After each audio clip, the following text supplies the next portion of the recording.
Well, Olena Prokopenko is co-chair of the Ukraine Task Force at the German Marshall Fund, a think tank focusing on transatlantic cooperation, and she joins us from Riga in Latvia. Thank you for joining us, Olena. Well, Putin had calls with Chancellor Scholz and President Macron today. He's also met in the past with Israeli Prime Minister Naftali Bennett, but he's showing that he's determined to continue with this war. Is there any world leader you think he might listen to who could persuade him to stand down? Well, I must admit that despite the unprecedented unity and severity of the Western response and Western sanctions and the statements we're hearing, which had not been a part of the conversation 2 weeks ago, it is still too weak of a response. Considering the magnitude of the Russian aggression.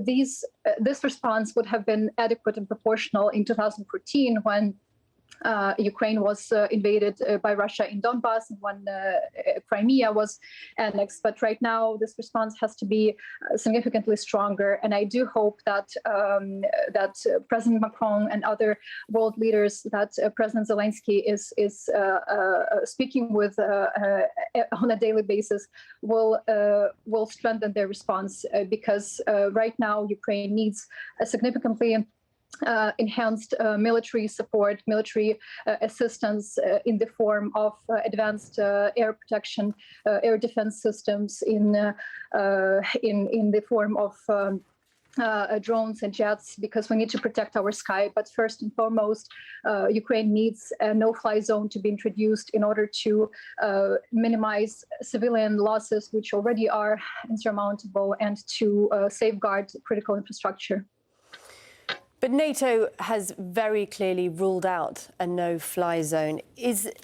What other demands can Ukraine make that will make a material difference on the ground? We've just seen an announcement for the US that they're going to be supplying more anti-aircraft systems. But what more could be done on the hardware side? Well, I do think that Ukraine should and is rightly reiterating the demand for the no-fly zone. And we know that so far the West, including NATO, is not ready to enforce that. But again, the sanctions we're seeing right now would have been unimaginable just a few days ago, and now they are enforced.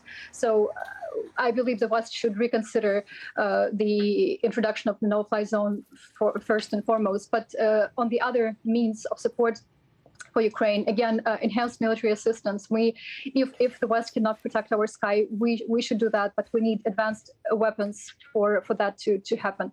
Also, it is critical to strengthen sanctions against Russia and against Belarus in the form of cutting off diplomatic ties with them, excluding Russia and Belarus from international organizations and alliances, disconnecting both countries from SWIFT, introducing trade embargo with them, freezing assets of their oligarchs, not just a few, which we are seeing right now, but all of them and their families and Russian leadership. Also banning their entry to Western countries. These are some of the critical steps. And also, of course, the Financial Action Task Force should blacklist Russia and Belarus as state sponsors of terrorism, which they clearly are. They are terrorist states and should be treated as those. Olena Prokopenko, thank you for speaking to Al Jazeera. Thank you.